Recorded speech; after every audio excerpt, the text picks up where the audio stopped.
Welcome back to Time-Tested Mastery Life Lesson Sell. Today I want to talk about something most salespeople overlook: your voice. Not your script, not your objection handler, not your clever closing question, your voice. Because long before a client agrees with your logic, they are responding to how they feel in your presence. That is the heart of the trust before truth message. Truth matters. Facts matter.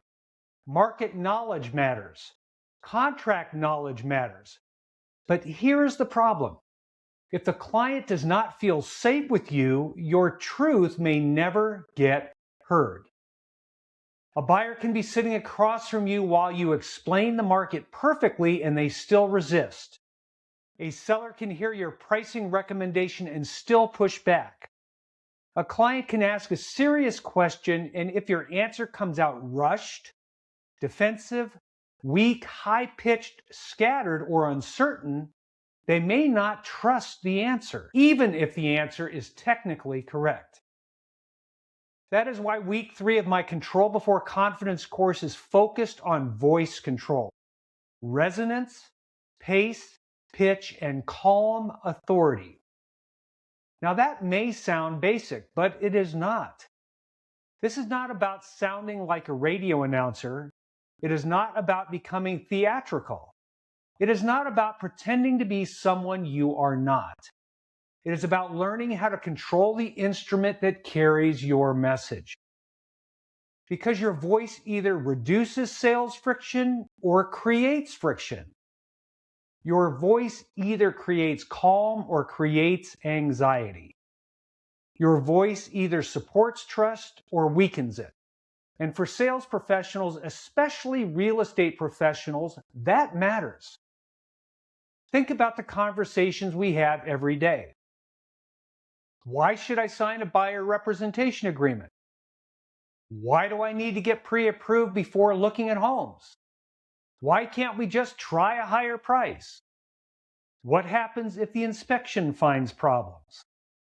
How do I know what I will actually walk away with after I sell? Should we make a low offer? Can't I just call the listing agent directly? Now, those are not casual questions. Those are decision points. Those are trust moments. And in those moments, your client is not just asking, do you know the answer? They are also asking, are you calm? Are you steady? Are you safe? Are you competent? And can I trust you with this decision? That is why the name of the course is Control Before Confidence. Too many salespeople try to sound confident before they have learned to control themselves. They try to use confidence as a costume. They try to sound bigger than they feel. They talk louder, they talk faster, they over-explain, and they push. They defend. They fill every single silence. But real confidence does not start with volume. It starts with control. Control your breath, control your pace, control your tone. You need to control your need to prove yourself. Control your reaction to resistance. Control your attachment to the outcome. Then confidence becomes real. In week 1 of the course, we start with the physical foundation of communication: posture, breath, our mouth opening, and pace. In week 2, we work on diction, clean word endings, consonants, vowels, and sounding finish. By week 3, we are still working on mechanics, but now we are working on the sound of authority. Not authoritarian, authoritative. There is a difference. Authoritarian says, I need to control you. Authoritative says, I am controlled enough to guide you. That is what clients are looking for. They do not need a frantic salesperson. They do not need an information booth. They do not need somebody who memorized a script but falls apart the moment the client goes off script.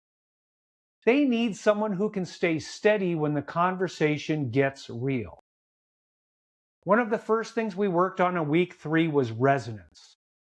Resonance is that supported, grounded quality in your voice. Most people have heard voices like that. Think of old radio announcers. Think of people who have a warm, deep, steady sound. You may not even agree with everything they say, but you feel the strength in their voice. In sales, resonance matters because a thin, rushed, unsupported voice can create anxiety. A grounded voice creates safety. One of the practice exercises we use is humming before a phrase. Now, to be clear, you're not going to sit in front of a seller and say, why we can't overprice your home. That would be weird. This is a practice tool. The hum helps you find the vibration and support in your voice. It helps you move away from speaking only in your throat or head and into something more grounded.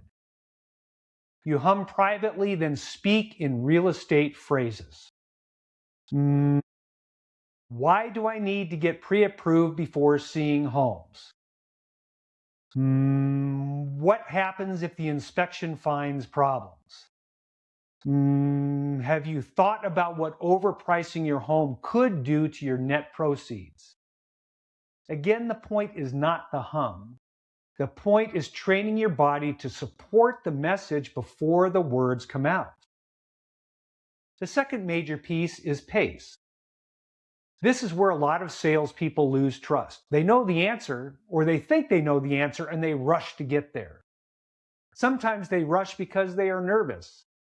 Sometimes they rush because they are trying to sound smart. Sometimes they rush because they are afraid the client will interrupt them. Sometimes they rush because they are still thinking while they are speaking.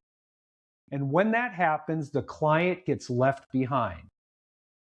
If you talk too fast, the listener does not have time to absorb your message. They are still processing sentence 1 while you are already on sentence 4. And then you wonder why they object. Sometimes they are not objecting because they disagree. They are resisting because they did not have time to understand. Controlled pace gives a client room to hear you. It also gives you room to think. That is a major part of professional communication. Slow down enough that your mouth is not outrunning your mind. This does not mean you speak painfully slow all the time. That would be unnatural. It means you learn to control your pace, and then you adjust to the client in front of you. Sometimes clients speak quickly. Some speak slowly. Some are analytical and need detail. Some want the point quickly. When you are in control of your own delivery, you can adapt to them instead of being trapped inside your own nerves. Now, the third piece is about pitch variety. A monotone voice hides meaning. If every word sounds the same, the client does not know what matters. This is important because in real estate, one sentence can carry several different messages depending on which words you emphasize. For example, if I say, have you thought about what overpricing your home could do to your net proceeds? The words net proceeds matter. That is where I want the seller's mind to go. I do not want them stuck on ego. I do not want them stuck on wishful thinking. I do not want them focused only on list price. I want them to think about the money they can actually walk away with. That's the conversation, and that's the truth. But how I deliver that truth matters. If I say it too fast, they may miss it. If I say it defensively, they may resist it. And if I say it with no emphasis, like I did in my example, it probably won't land. But if I slow down, support my voice, and put the emphasis where it belongs, the client has a better chance of hearing the point without feeling attacked. That is trust before truth. Truth without trust feels like pressure. Truth delivered through trust feels like guidance. Now, the final piece is strong sentence endings. This is subtle, but it matters. Many agents end statements as if they're asking permission to believe what they just said. Their voice rises at the end. They sound uncertain, They trail off. They make a statement, but the sentence lands like a question. When you are asking a question, that is fine. But when you are making a recommendation, finish the sentence. Let it land. A strong ending does not mean harsh, it means complete. Clients feel the difference. A weak ending says, I hope this is okay. A strong ending says, I am here to guide you. In our live class, we practice this with real client explanations. Pricing, pre-approval, buyer representation, seller net sheets, the days on market, inspections, earnest money, and offer strategy. And what I told the group is the same thing I would tell any sales team or brokerage. At this stage, I am not looking for perfect words, I'm listening for your delivery. Are you breathing? Are you rushing? Are you emphasizing the right words? Are you finishing your sentences? Does your voice sound calm, supported, and credible? Because if the delivery creates friction, the words are going to have a harder time getting through. One of the best discussions in one of the groups was around a buyer who only wanted to write lowball offers. Now that is a real world problem, and it reveals a deeper truth about sales. Not every client is the right client. Not every objection should be handled with a memorized answer. Sometimes you need to simply ask better questions. If someone says, I only write lowball offers, the average salesperson might jump in and correct them. Well, that won't work. You'll offend the seller. You'll lose the house. You need to be realistic. And all of that may be true. But if you answer too quickly, you may miss the real issue. A better approach is to slow down and ask, tell me what you mean by lowball. Have you used that strategy before? How has it worked? Have you ever missed out on a property you actually wanted with that strategy? When you say deal, are you focused on discount from list price, or are you focused on buying below actual market value? Those are better questions, and that's where the trust to truth method starts to show up. We ask, we probe again, we summarize, and then speak the truth. Because once you understand their motivation, you can guide them with more precision. Maybe they are an investor. Maybe they do not care if they lose 10 properties. Maybe they are confused about list price versus market value. Maybe they are simply unrealistic. Maybe they are not a good fit for how you want to do your business. But you do not know that until you ask. That is why this course is not just about speaking prettier, it's about becoming more controlled under pressure. A controlled professional does not have to pounce on every single objection. A controlled professional can pause, listen, ask, clarify, and then respond.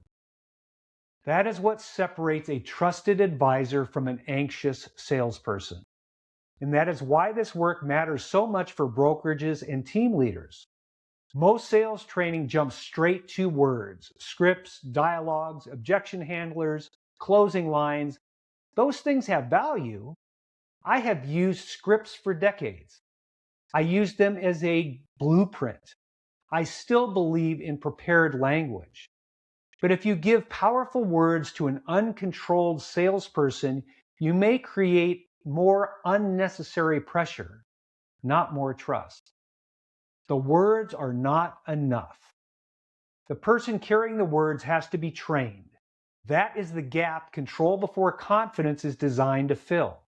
It is an 8-week communication course for real estate professionals who want to sound clear, calm, credible, and convincing without becoming pushy or fake. Week 1 is foundation, posture, breath, slow pace, and baseline delivery. Week 2 is diction, clean consonants, finished word endings, and sharper language.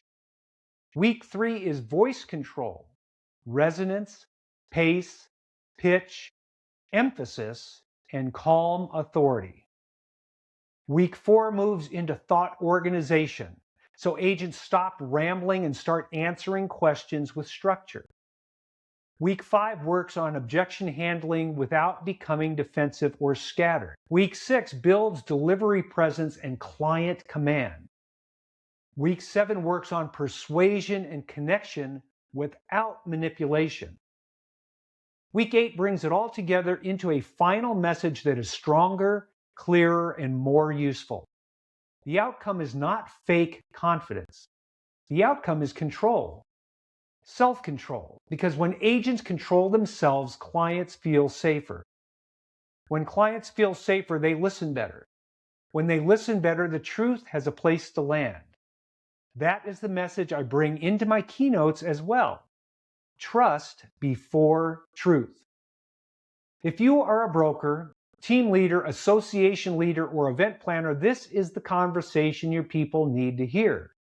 The market has changed. Consumers are more skeptical. Buyers and sellers are more guarded.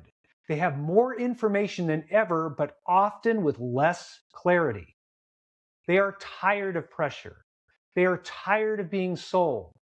They are looking for professionals who can guide them with calm, competence, and character. And that does not happen by accident. It has to be trained. So here's a question I would leave you with today. When your client asks a real question under pressure, does your voice create confidence or concern? Does your pace create clarity or confusion? Does your tone create safety or distance? Does your delivery support the truth you are trying to tell? Because your face speaks first, your voice speaks next, and only then do your words have a chance to do their job. Control comes before confidence.